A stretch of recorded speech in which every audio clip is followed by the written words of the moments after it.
my audio and video all at once. Oh yeah. Oh yeah. Yeah. Oh. I thought you were just gonna go right into it. You can bring us into it. I did the intro snap, last you're right. time, so. Hey there, folks. Welcome to another episode of Quarter Twins.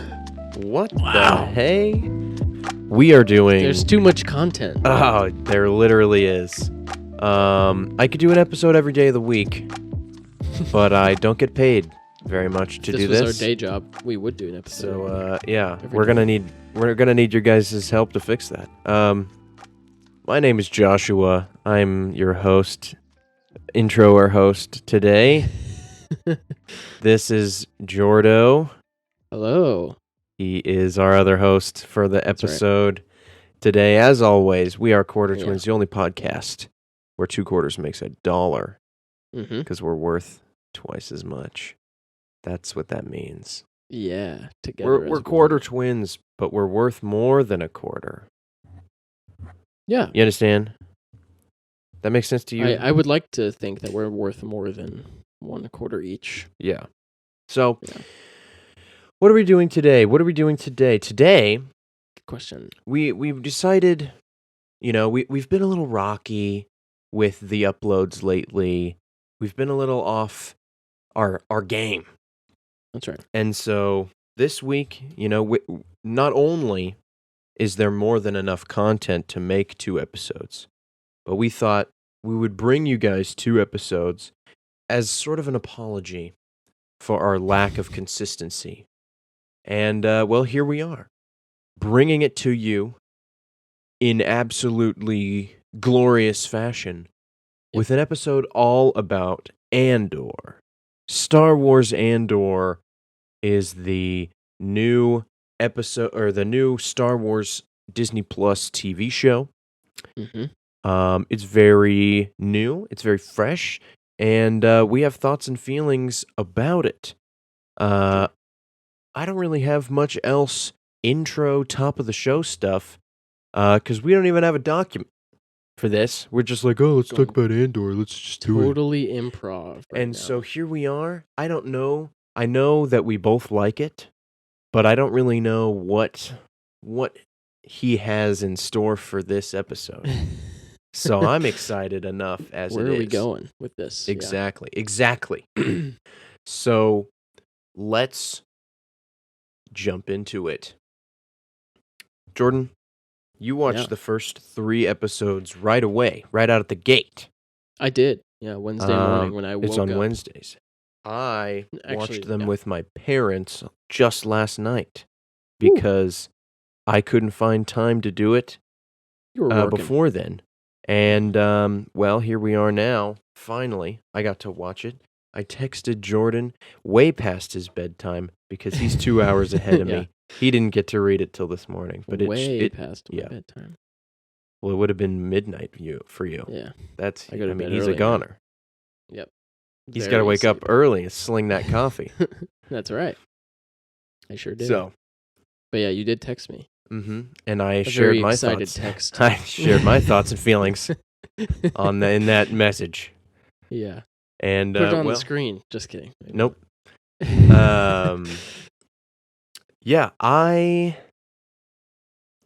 know what? Let's hear from Jordan first. I've talked this entire time. Let's hear from Jordan. Jordan. Oh, sure. You saw the first 3 episodes. Where are your thoughts and feelings? How are you feeling? I did. Yeah. So when this episode that you all are listening to comes out, the 4th episode will be out. We haven't watched that yet because we're recording before then. So we've only seen the first 3 episodes. And yeah, they released all 3 episodes at once. It's going to be a 12-episode show, by the way. It's not. It is going to be 12 They're not episodes. releasing half the show already. Yes, which is great. We talked like when the podcast started, probably before we had seen a trailer or anything. I was at the very, very low, the lowest possible interest I could have for a Cassian Andor series was where I was at. I had literally no interest.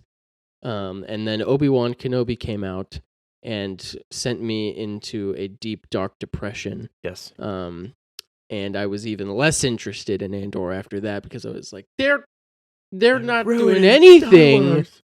worth my time. They're wasting time and energy and Ewan McGregor and Hayden Christensen, and they're ruining everything. And then the first trailer for Andor came out, and I was like, whoa, that looks fantastic. Hold up. I've seen the show, the first 3 episodes of the show, and I'll still go back and watch the trailer because it's such a good trailer. It was a great trailer. We watched it before. We Yeah. watched the 3 episodes, and I was Oh my oh my gosh, this looks so good. The show is going to be amazing. And yeah, I am extremely thrilled to be able to tell all of you that it is far surpassed any expectations I could have possibly had. All of the trailers looked amazing. The clip they released that I watched was amazing. I was like, this show is going to be amazing, and it freaking is. It's one of the best things. Jordan likes something, guys. I know. Let's go. I told our friend Colton, friend of the show, who's been on the show once. The first guest. I told him. I said I cried at the end of the 3rd episode. No way. Just a little bit. I'm not like a baller, but I'm like just a little tear came out because for reasons. Multiple reasons. One, the emotional impact of the show was just that great, and the music was swelling. Absolutely. And things were happening, and that was emotional. And I was just like, and then being overwhelmed with the fact that I was feeling this strong of a emotion towards a Star Wars thing again was just like enough to make me cry. Wow. And I get that it's hard to understand for those of you who literally don't care about Star Wars at all. Seems to be everybody these days. Yeah, I know. What the heck? It's kind of a whole thing. But Star Wars means a lot to us. Mm-hmm. I've written Star Wars music. Joshua has written an entire Star Wars story. First season of the Star Wars story of himself. It means a lot to us, and it's. I mean, we were burned by The Rise of Skywalker. I liked The Mandalorian. I didn't like Boba Fett. I hated Obi-Wan. Obi-Wan's okay. And and we've talked about Star Wars a lot, and there is always good and bad to Star Wars. That's nothing new. Very true. We're not going to act like the prequels are 100% A+ 5-star movies. They're not. Or even C. Yeah, it's pretty terrible across the board of those movies. So this is nothing new. It was just Obi-Wan was the first time I felt a genuine distaste for something they gave me. You didn't feel distaste for Rise of Skywalker? Not really, because I was like, at this point, I could wrap my head around why it happened. You know, they didn't go in with a plan, and they mess it up, and the whole thing that happened with Rian Johnson and the whole fan backlash. How could they? It makes 100% total sense how they would screw up the ending of the trilogy so badly. But Obi-Wan Kenobi, like, I still can't wrap my head around why that show is so completely terrible, in my opinion. Compared to, I mean, I'm gonna have to make a freaking video on this someday, just to prove to you all what I'm talking about. If you just look at these two series, and this one's not even over yet. True. But if you just look at them side by side, I can see a difference. I don't know if anybody else can, just by the way it looks. Mm-hmm. And then we can get into more of the reasons why I think Andor works where Kenobi didn't. Because I'm ranting and I should let you talk soon. No. And I haven't even really talked about Andor that much yet. This is all my intro. This is what we want. Just having a train of thought that's going to go forever. And I already lost it. I didn't like Obi-Wan, and I loved the first 3 episodes of Andor. I cried. I shed a tear at the sheer beauty of the art. Anyway, we'll get into a deeper discussion, but where were you at going into it? What were your expectations? All that. Yeah, I mean, it was just like you said earlier, when they brought up that they were going to make an Andor TV show, I was like, oh, didn't he Yeah. die in the movie he was in? How can are they going to resurrect him? So it's a prequel show about a character who we know dies in the movie he's in. I was like, how are they going to make this interesting at all? Mm-hmm. And there's a quote in Rogue One that stuck with me throughout these 3 episodes, because there's like this flashback story to when Cassian is younger. And the quote is, "I've been in this fight since I was 6 years old." And then Yeah. he's like a teenager in this flashback before he knew anything about the Empire, and it kind of confused me a little bit. There's a bit of continuity error there. But I don't know. I didn't really expect anything from this show. I knew that the trailers looked good, and like, okay, things can look good. That doesn't mean they are good, right? And this it's a story about such an unimportant character in the grand scheme of things. Sure, he, as my dad said when I told him this, his immediate rebuttal was, he's a guy that stole the Death Star plans. And I'm like, yes, that's true, but he's only that in this one movie. Right now, he's a completely insignificant person. He's not even a rebel yet. At the beginning, in these first 3 episodes, he's not even part of the rebellion. He's just a guy. The rebellion isn't even a thing yet. It's not even a thing yet. Yeah. Mon Mothma is still in the Senate, right? She's not even hiding. Can't wait for that stuff, man. So my initial thoughts were, how can they possibly make this character interesting? That is the wrong way to look at this, and maybe Star Wars as a whole. Yeah. The characters aren't as important to me as the galaxy. And now I think Jordan might already know where I'm going with this. I like world building. Okay? I never heard that one before. And I like it so much that if it's really good, the characters don't even have to speak. It doesn't matter to me. I can just exist in this world and be teleported to some other galaxy far, far away, and just be happy to see the imagination of these cool artistic people come to fruition. And that I really, really enjoy. So giving us a less important character and giving us new planets with new people and this new Preoxy company, something or other, that's kind of aligned with the Empire, but isn't the Empire, and has their own weird rules and forces set on all these planets.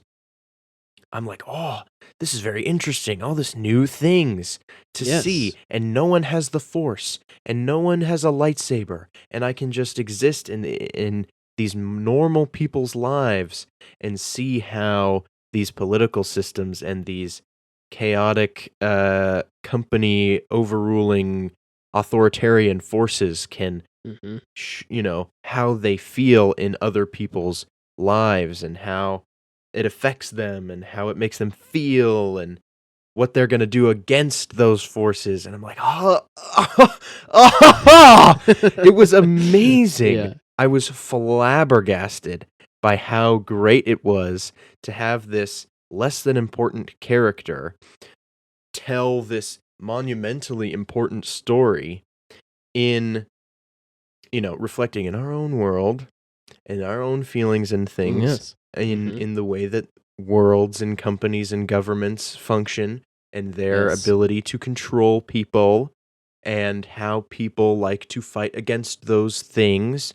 And it's very much reflective in this show, and it feels very good to see those stories represented, even if they're being represented by a large company that owns a ton of things, blah, blah, blah. I can go into all sorts of semantics on that sort of stuff. Yeah. But I was I was blown away Yes. by how they were able to so quickly suck me back in to the Star Wars universe. And they're like, hey, check out these new planets and these new secrets and these new things. And I was like, oh, yes. Yes.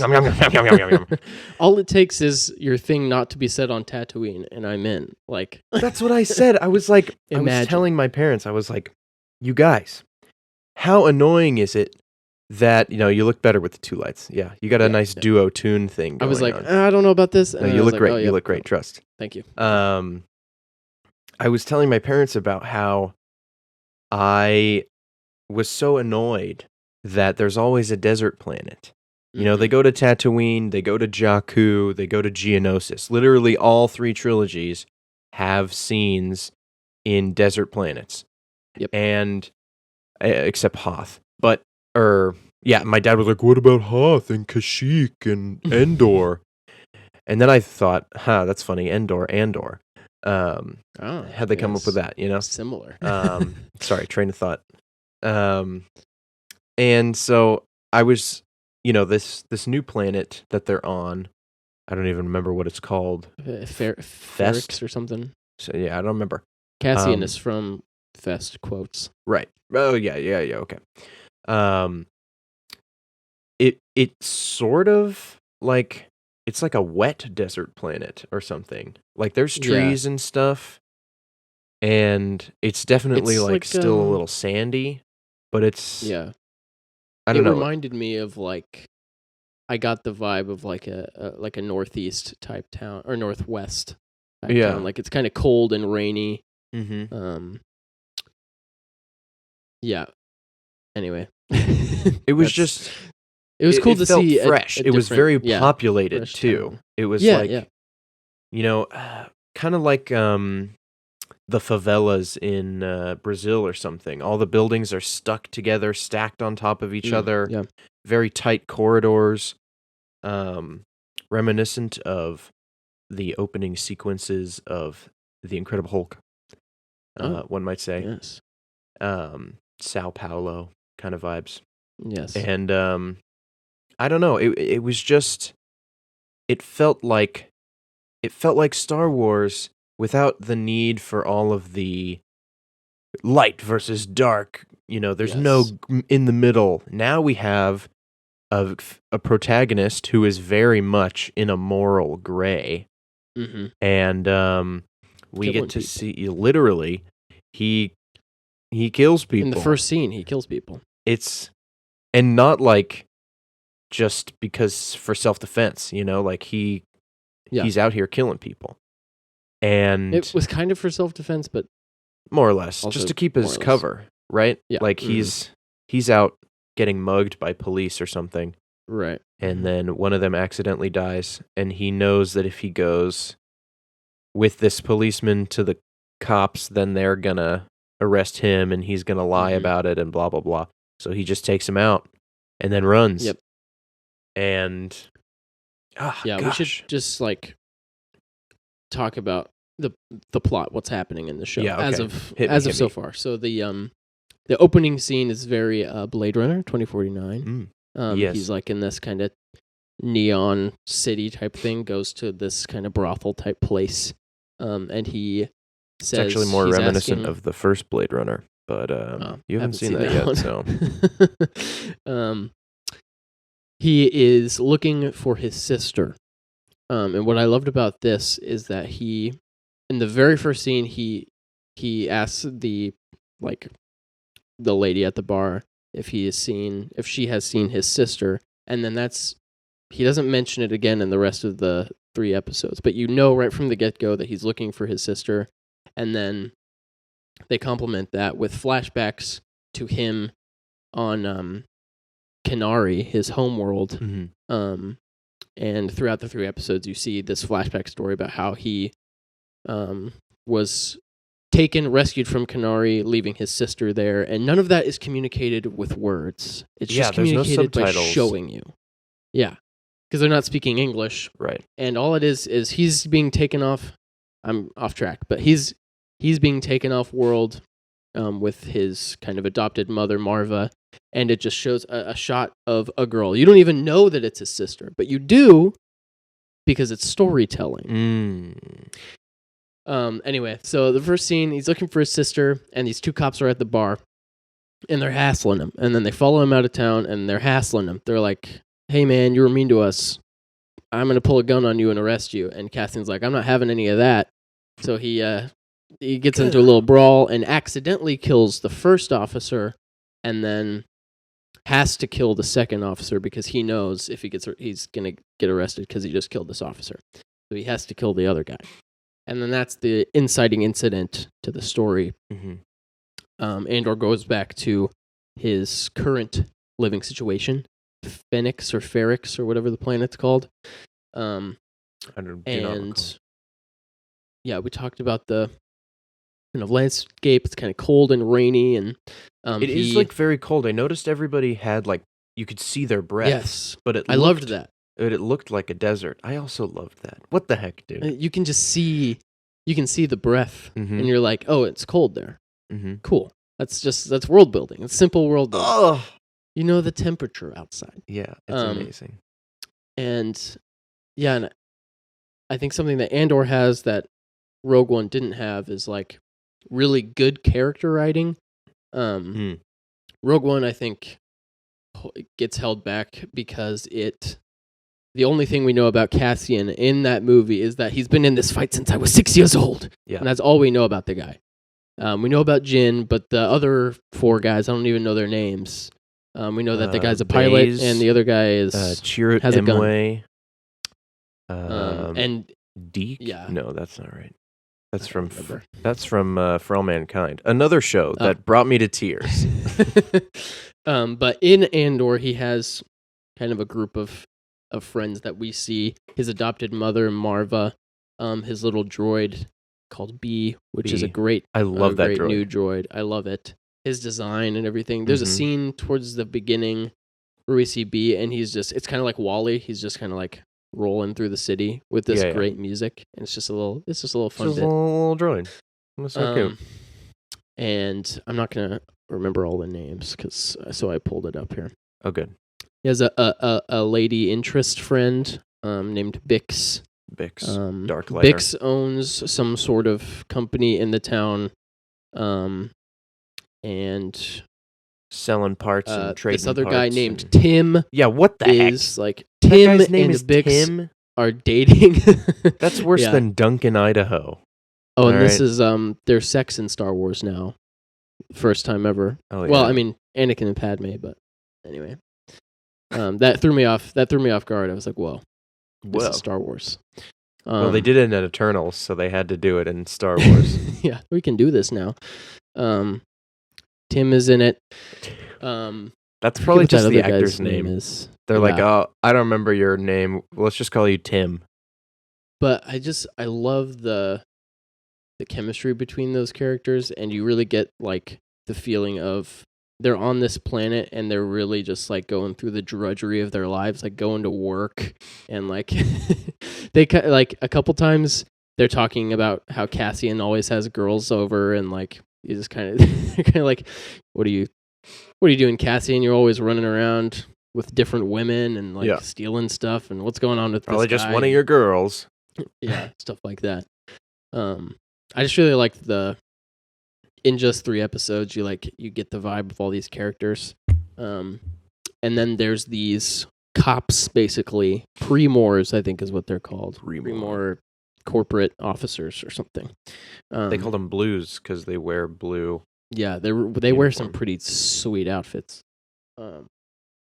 There's this officer who finds out that somebody killed some of his colleagues on this planet in the first scene, and he's like, we gotta go get this guy who killed him. And his superior officer is like, nah, dude, just cover it up, make them sound like heroes. And he's like, what? Yeah, he's first so taste of corruption. Yeah, he's so committed to his mission that he disregards his superior officer's orders, and he puts together a team to go track this guy down and bring him to justice because he's so engaged and committed to his holy mission that he's on. Fantastic character. I think he's going to be a great villain. He might be a little young for the role, I think. Just And like then the they way get he this- looks, he's like promoted and stuff, but he's like younger than everybody's bossing around. But he's that's bossing fine. It's people fine. around. And there's another officer, and they get this duo dynamic, like the it's tall, amazing. skinny one and the shorter, rounder one. Like it's like the he's classic Scottish, duo thing. He's and so Scottish. I don't know how many times he said "sir," but Yes, it comes I thought out the like same "sa." thing. Sa. Thank you, Sa. Yeah, It's it's amazing. incredible. So they're tracking Cassian down, and Tim rats him out, and Tim's the reason he gets found, and then Tim gets shot by the cops later when they're looking for him. And then Stellan rip Skarsgård shows up. Freaking Stellan Skarsgård. He is Heck yeah, incredible. he's so good in everything. I loved it when He's in Mamma Mia. he showed up. Stellan Skarsgård is there because he knows Bix somehow, and he basically there to contracted Cassian to steal this Empire thing, a little box that has codes in it or something. It's called a star path. Star Me and my path. father theorized that it was a way Oh. to, like, for smugglers to have a navicomputer that Mhm. could navigate the stars without being traced by the Empire or something for secret smuggling missions. Continue. Something important. And so Stellan Skarsgård is there, and he is kind of, you get the idea that he's recruiting a partner to help him start a rebellion of sorts. Anyway, that's kind of the gist of the first 3 episodes. And where do I want to go with it? I think something that really I was pleased with is that it is so aggressively against fan service, and the writer and director have talked about this openly, where they're just like, our goal was to be as little Star Wars as possible while still being Star Wars. Right. And like, it would have been so easy. Like, think of Solo, for example. They're like, okay, we're gonna make a Han Solo movie. So we're gonna find out where he got his gun. We're gonna find out where he got his vest. We're gonna find out where he got his name. The Falcon, Chewie, where he meets Lando. And it would have been so. And I like that movie, but And the Kessel Run. yeah, what they decided to do with Andor is like, it would have been so easy to be like, okay, it's Cassian Andor. Let's find out how he meets K2SO, which they might still do. But like a K2, the droid that he's with in Rogue One, let's have him bump into Jyn Erso on a planet and be like, that's Jyn Erso from Rogue One, or bump into the pilot guy, or Mads Mikkelsen or somebody from that movie. And make it. He is going to meet Forrest Whitaker. That's true. But it was so surprising and to me that they were like, we're gonna make this a really like complex, deep drama about an immigrant and like talk about fascism and like that sort of thing, and it's gonna be great. And like you said, there aren't any lightsabers or anything at this point. I'm just gonna make this is gonna be a hardcore, gritty Star Wars thing. It's not even that.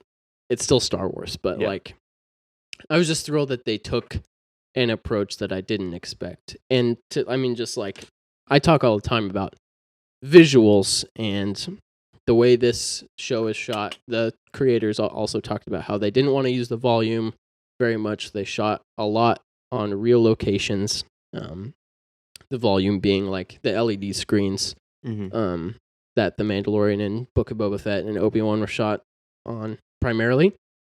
Lots of real locations, and just like the little things like that go into world building, like set design, costume design. Like the costumes that the Pre-Mor officers wear are just like, you can see the individual threads and like stuff like that. I just like that a lot because you can just, it immerses you in the world of the movie when you can be like, Cassian and his friends don't live on a very clean planet, so their clothes are kind of dirty. That makes sense. Instead of like Obi-Wan's clothes are constantly like machine washed, even though he lives in a desert. It's like, okay. Yeah. And the music, and he uses sound design and music together a lot, where this guy, this like bell tower worker, like goes up the stairs and he like, just simple details, like this guy, all his job is to go upstairs and ring and like hit a bell with hammers. And they make him like a super charismatic character because he does these poses. Yeah. Before he like gets ready to do it, and he goes, ding, you know? And so he hits it, the bell plays a tone, and then the music fades in, and it's with the tone of the bells, and it's like filmmaking. Sort of like your harmonica in the last episode. Yes, I hope you guys like that. Well, there's also like the when everybody in the town sees all the Primors and they start hitting their little metal things. It's like that was awesome, and you hear it for like the rest of the episode. It kind of goes a little hard when they are literally start talking about it, and they're like, "But when it stops, it's scary," and then it stops. Yes, and you're like, "Oh." I think it would have been a little cooler if they didn't talk about it, and then it just stopped out of nowhere, and then you would have noticed it. That's fair. But yeah, I think, but that scene, that was just like perfect tension building, where it's like you see these like officers. Like Marva's talking to them, and she's like you said, talking about how it's like a show of solidarity or whatever. But when it stops, that's when you really want to be worried. And then it stops, and the officers freak out, and they leave. And then the whole like action scene with Stellan Skarsgård and Cassian, and they came up with, this is what I'm talking about with like in Obi-Wan. They're like, okay, we're going to have Obi-Wan and Darth Vader. They're going to fight, but Obi-Wan's just going to kind of like run away, and Darth Vader's going to walk slowly towards him, and they're just going to run away again. Contrast that with this show, where it's like, we're going to have two guys shooting towards these guys, and they're like 5 or 6 guys shooting towards them. But we're going to do that in the most creative way possible by setting it in this like warehouse where there are these like heavy machinery parts. I don't know what they do, but they're big heavy machinery engines, parts, maybe engines or something, held up by chains and pulley systems. And whenever they shoot one, it like goes down and like crushes a guy, and they all start falling. And it's interesting to watch and look at because they put time and energy into planning out, okay, this is an action sequence, we're going to make this interesting instead of just doing the bare minimum. Guy stands behind a wall, peeks around and shoots, that sort of thing. And I think, just to add on to your point, that maybe 20 years ago, or even 10, 15 years ago, a guy standing around a corner, peeking and shooting was interesting because it wasn't done 100 million times. Yeah. But every sci-fi thing and every regular, action sequence, like the Gray Man or something, we've seen shootouts 100 billion times. Yeah. And so when people, as you said, take the time and effort to come up with a creative set piece, then it's like, oh wow, this is cool. Like I'm literally sitting there thinking, this is a cool set piece. And like you said, like the world that they're in is, or like the set piece that they're having the sequence in is changing over the course of the fight, which I think is integral to the quality of the set piece. You look at Obi-Wan versus Anakin. They're constantly moving throughout the facility. You look at in episode 3. Right. You look at Obi-Wan versus Darth Maul with Qui-Gon there as well. Yes. They're constantly moving through the set piece, changing places, changing elevation, all that stuff. That's but then you watch Count Dooku versus Yoda, and the only cool thing is Yoda flipping around. But then you realize that looks stupid, and you're like, oh, that's boring and lame. Or you look at, like, if you want to go to Harry Potter, all of the wizard fights are the same. You know, you're shooting Yep. your wands and you're Pew pew. blocking spells and stuff. It's boring. Yep. But then you go to Fantastic Beasts, the third one, Secrets of Dumbledore, and you get this fight in, like, the Nether Realm, and you got all this crazy stuff going on and all these wacky spells and cool visuals and stuff, and now Mhm. it's cool, right? So being able to put a little bit of extra time and effort to create a space for a fight and have that space change over the course of the fight creates Yeah. a very interesting fight. Side note, just to spring off of this a little bit here, just to Yes. kind of spring, spring. I've played a few rounds of Dungeons and Dragons, and Mhm. this is something that they do for that very, very well, is that they build this set piece for you, right?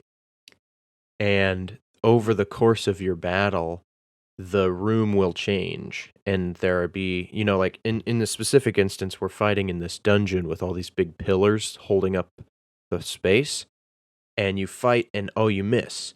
Well, if you miss, it doesn't mean that your attack just wisped off into the ether. It hits a Yeah. pillar, the pillar falls. And the dungeon master has, like, okay, after 5 or 6 pillars fall, then part of the roof caves in. And now you can't use as much of the space. And it kind of, Sure. it changes how you look at the fight and how you play the fight and all that sort of stuff. So it sucks you in. It makes it more interesting. You have to think about things more often. Yeah. And so it's just, ooh. Yeah. I think a great example of that in film too is the John Wick trilogy. Have you seen those? I haven't seen any of them. We need to watch those. Yeah, we should. Yeah, I really like all three of them. And the thing They're about making a those fourth movies now, is yeah. it's yes, yeah, I'm pumped for it. The thing about those movies is like there is a very high level of world building, but there is a very low level of plot. Mhm. So the first John Wick, I'm okay with that. It starts. John Wick has just lost his wife. His wife gives him a puppy to Mhm. keep him company since she is now dead. Because they knew It's it very was coming thoughtful or of her. something. And then a Russian guy kills his puppy, and then the rest of the movie is John Wick is trying to get to this guy who killed his puppy, and that is the plot of the movie, and that's Right. it. But it's one of the greatest action movies ever made because each set piece is so expertly designed and choreographed. It's performance art. That's what this is Right. action choreography. If it was just, enemies walking through a door and John Wick shooting them over and over again, that would be boring. But True. this whole movie is made around how do we make a sequence where John Wick is in his house and 10 guys are coming to his house to kill him. How do we make that as interesting as possible? Or like, say, Daredevil, the one take shot in episode 2 of Daredevil. How do we do this? One hallway shot as creatively as possible. That sort of thing. Right. And it's what we like to see. And we're getting that here in Andor. And I have two other main points that we can touch on. And I want to know what you think about this one too, is I was thinking about I love this show for what it is, and like we talked about, like it's not the Force isn't really a thing yet. I don't know if it will be or not, but the Force, no real lightsabers or Jedi or anything. Like, I love it, but at the same time, is it really what I want from Star Wars right now? Not necessarily. Like, I think it is amazing, but there is part of me that really, I wish there was content from the Star Wars universe that like focused on the thing that makes Star Wars like unique, which is like you can set a science fiction story that like this Cassian Andor story could be any different science fiction universe, right? True. But Star Wars, the thing that makes Star Wars unique, in my opinion, is the existence of the Force, and everything is kind of built around that. Sure. Okay. And there's kind of, it feels like they're they're scared to. They're like, people only like lightsabers for a limited time. They don't want to see them all the time because they'll get bored of lightsabers. And they don't really, up until now in live action, they don't really touch Jedi, lightsabers, the Force in places that aren't connected to the Skywalker saga. Like, we haven't, like, we're going to get some things in the future probably, but they don't, like, there's not a live action Old Republic movie, you know? And praying for that. it's like it feels like they think the Force and lightsabers are just like children's toys that they don't want to be like caught playing with. And it's like, we want to be serious and like have and make this grounded and stuff, so we're not going to use that silly Force stuff. But I'm feeling a real need for some really engaging Star Wars content that focuses on Jedi and Sith and that sort of thing, outside of the Skywalker saga. Because even Andor is like, how many times are we going to see the beginning of the rebellion? Like, I feel like we've seen this many, many, many, many times already. I'm here for it. I think this is going to be the best representation of that. But there is like a small part that I'm like, but what if we did something even more outside of the norm and went outside of this like 50-year time span that we've been stuck in for so long, you know? Mm-hmm. I do agree that I think we do need some outside of the Skywalker saga stuff. I think it's easier for them to pull a lot of people in with this main timeline thing. And obviously, as much as we want them to just create art for the sake of art, Disney is a company and they have to make money, blah, blah, blah, whatever. Unlucky. Even though, honestly, they can literally live off of Marvel movies for an eternity and make whatever else they want forever. It doesn't matter. But they're going to make money to make money. So, I don't know. I think I'm not really as tied to the Force and lightsabers, I guess, as you would say that you are. Sure. It's true what you say that like Andor could be set in any other Star Wars universe or any other sci-fi universe. And just as easily tell the exact same story. Like even the Primors could literally be the exact same thing in some other universe. All the names and the planets and everything, because it's so disconnected from Star Wars itself. All that stuff could be exactly the same and just be like, hey, this isn't Star Wars, and it would be the same. Yeah. But I don't think that really detracts from it. No, I think the story, I just think it works so well regardless. For sure. And so putting the Star Wars name on it draws a couple more people in. And I can appreciate that. Especially as we said in the last episode that we wanted people to see this because we want Star Wars and Disney to know that this is good, right? Yes. This is what we want. Point. And of course, attaching the Andor name, a character from a movie not in the main sequence, about a character that dies at the end of that movie, it's never going to be what Obi-Wan was, even though Obi-Wan was bad. People aren't going to watch this one, even if it's really, really good.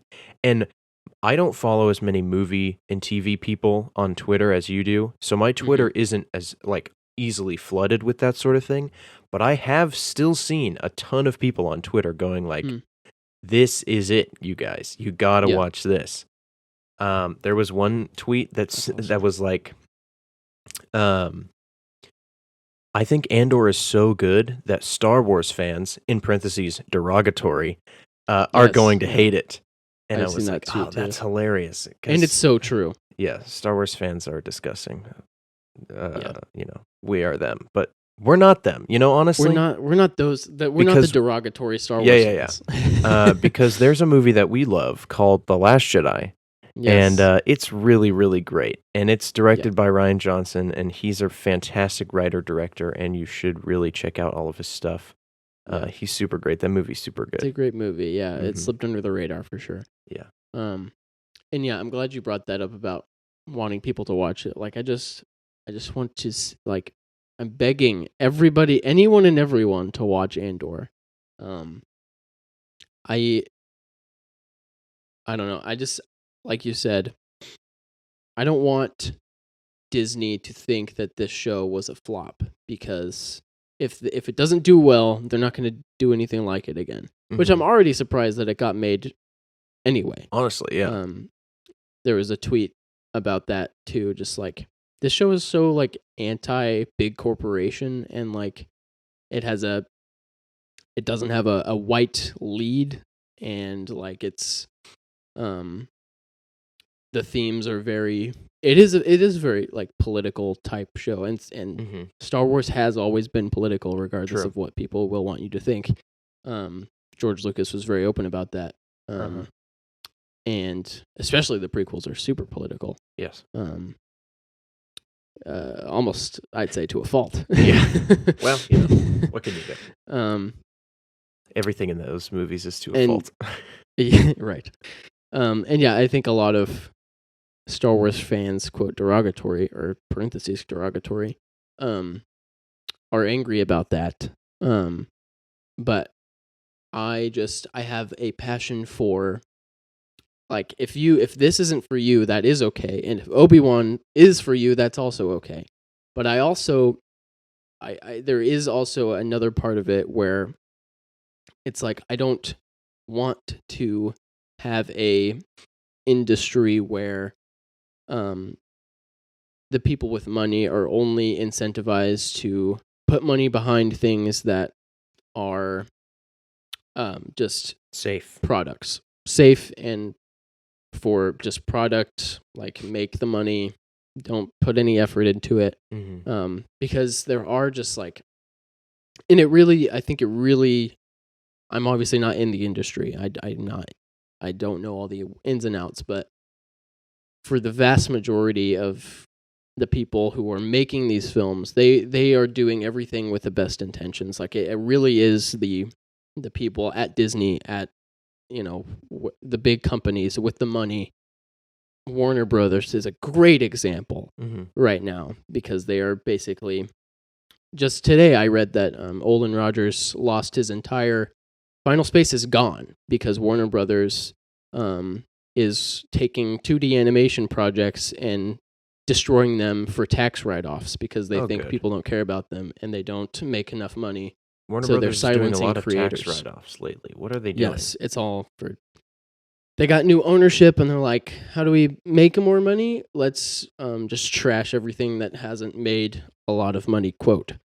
Olin Rogers spent 5 years making a passion project, and it's going to be gone. For like, you literally can't buy it physically, digitally, it will be gone. Wow. But that is the high-ups of the corporate people. The filmmakers and people who are making these films want to make good art. And I want us as consumers to celebrate things like Andor over things like, even like Spider-Man No Way Home. Like, it's fine. But I don't want every movie to just be like, hey, you guys remember this thing from that other movie? It's just like, I don't know if I'm making any sense. No, you are. But I hear it. I want us to collectively support the show, because as of right now, it's far from over. I could hate it by the end. No, That's true. I won't. Even now, with just 3 episodes out, it's better than things from the past, I don't know, 5 years. When did The Last Jedi come out? I don't know. Since then, since The Last Jedi came out. It's the best Star Wars since The Last Jedi. Wow. And probably it's even better than Mandalorian and The Force Awakens. It's probably better than... 3 it's probably episodes. the best thing since Empire Strikes Back. So Holy. That's a claim that I'm making. Well, we'll see once I have a fear, and I wanted to end on this fear because we've talked so much. Yes, we've talked so much positive about this. I thought I'd bring up one thing. I fear that the show starts off with this really great, gripping beginning, but now he's part of the Rebel Alliance. He's gonna meet Forrest Whitaker. He's gonna meet Mon Mothma. He's gonna meet Borg Gullet. and maybe not, but get it. And I'm worried that it's gonna become the norm, and we had this great beginning, and then they're just like, okay, now we just go back to formula. Sure. Back to formula. That's Do you know how much I sacrificed? Yeah, Jordan is Willem Dafoe. Yeah. Yeah. So I'm worried. I get that. It could turn that way, but yeah, I think regardless, it's gonna look good. It's gonna look amazing. I have so much faith in the writer, specifically Tony Gilroy. I think everything he's said about it has been very promising. It is obviously going to get, like, Mon Mothma's going to show up, like you said.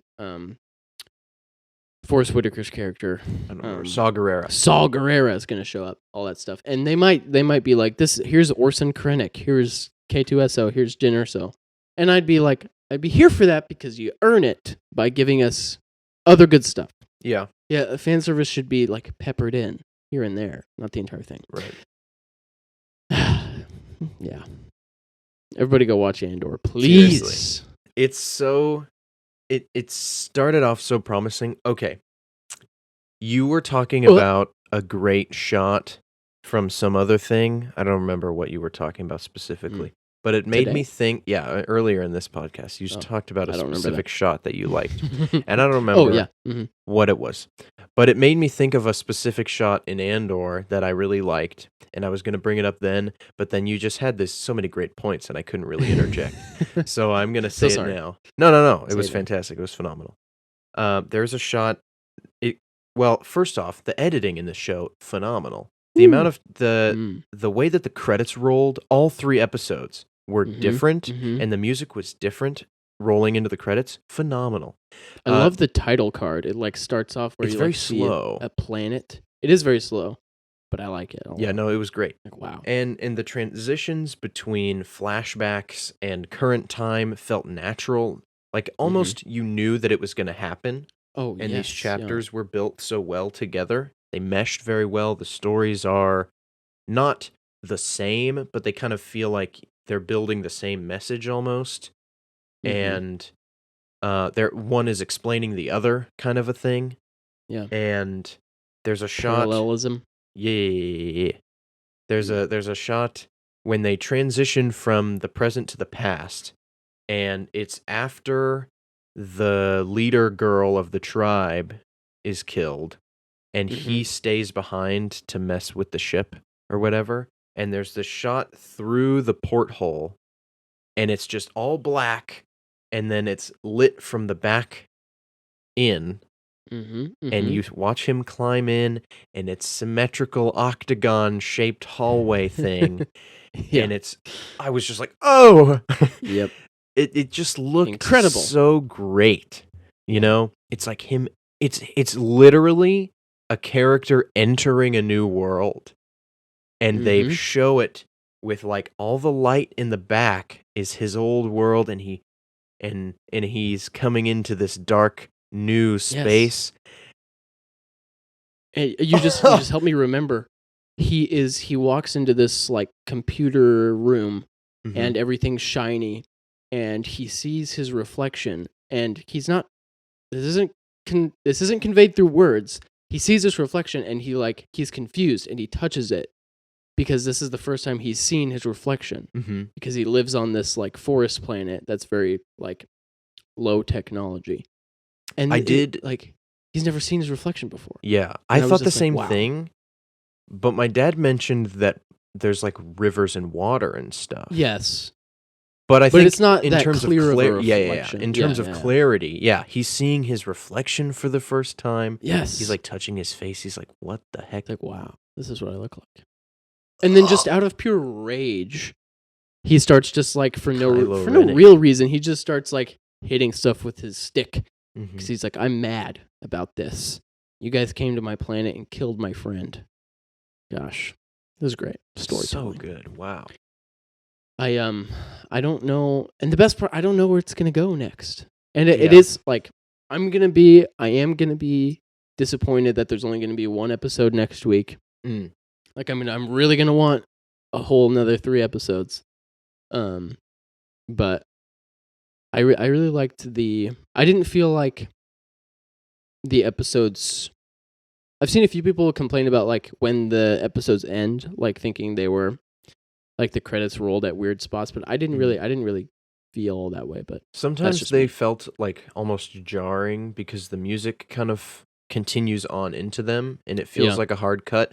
I have fallen in love with credits rolling at random times. It's Yes. something that I've just thought like, okay, there's like a cliffhanger or something, and I literally am yelling at my phone, roll the credits! And then it does, and I'm like, yes!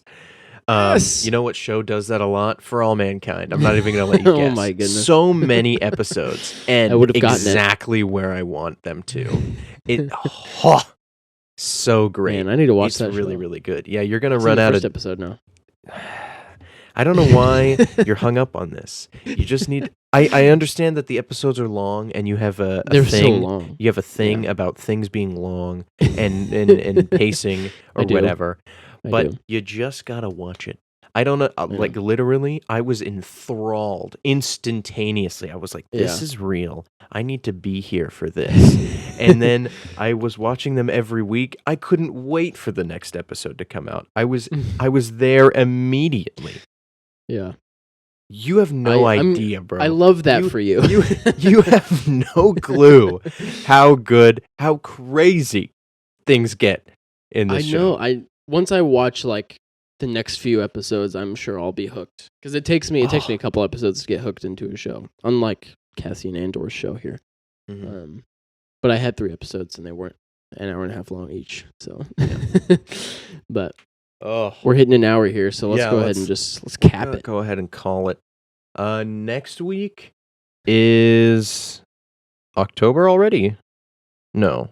We have one more? It will be Spooktober, right? Oh my gosh, do I have to watch 3 seasons of Stranger Things before next What are we Thursday? gonna do? We could move that to the last. Well, we could switch it around and do like Quiet Place first. That's true.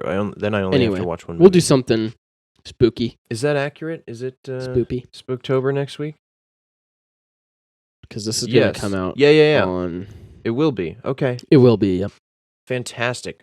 So, let's do Stranger Things. I want to do Stranger Things. It's newer. We'll do it first. I don't know how that conversation is going to go because I'm not going to watch all 4 seasons over again. But we're just going to talk about it. Yeah. There's a lot to talk about. We haven't really even talked about season 4. Yeah. We're kind of a little late. Spooktober. Yeah.